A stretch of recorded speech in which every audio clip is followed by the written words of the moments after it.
월드브리핑입니다. 먼저 군사 쿠데타 사태가 한 달째 이어지고 있는 미얀마입니다.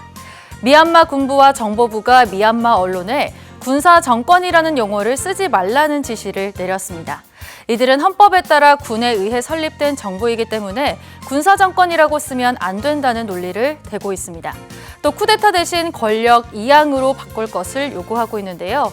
일부에서는 언론사 차원에서 반대하는가 하면 또 일부에서는 회사가 기자들에게 지시에 따를 것을 요구하면서 여기에 반발한 기자들이 사표를 내는 상황이 속출하고 있습니다. 이탈리아입니다. 해안가 옆 절벽이 무너져 내렸는데 자세히 보니 수백 개의 관들이 돌더미들과 뒤엉켜 있는데요. 이탈리아 북서부 작은 마을 해안가 고지대에 위치한 공동묘지 일부가 산사태로 무너져 내렸습니다. 이 사고로 약 200여 개의 관이 70m 아래로 떨어졌고 일부는 바다에 빠졌습니다. 이탈리아 정부는 관과 시신의 일부가 유실되지 않도록 바다에 펜스를 치고 관을 수습하고 있습니다. 다행히 인명피해는 없었지만 최근 수년에 걸친 폭풍으로 집안이 약화한 게 직접적인 원인이 된 것으로 보고 있습니다. 스페인입니다. 콘크리트를 깨는 장비가 동상 옆을 부수는데요. 크레인은 동상이 넘어지지 않도록 줄로 잡고 있습니다. 스페인의 독재자 프란시스코 프랑코 장군의 동상인데요.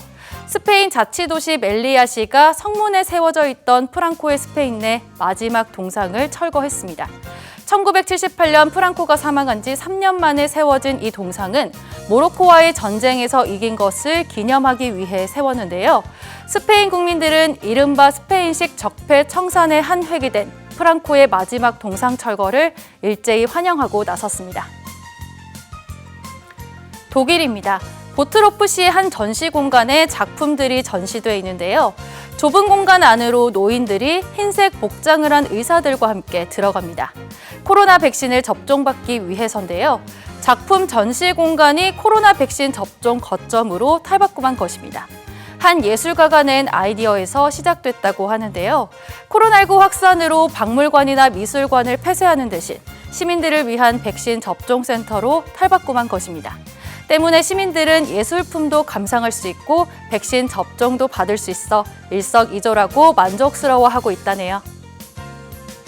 끝으로 필리핀입니다.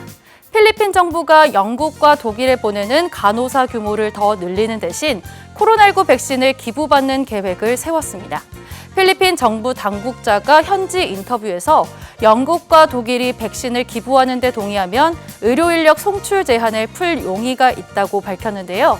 필리핀이 해외에 송출하는 의료 인력의 대다수는 간호사로 연간 5,000명인 송출 제한을 풀어서라도 백신을 다량 확보한 영국 등의 도움을 받겠다는 뜻입니다. 하지만 영국은 남는 백신은 국제 백신 프로젝트인 코백스에 할당하겠다며 사실상 거절했고 독일은 아직 반응을 보이지 않았습니다. 지금까지 월드브리핑이었습니다.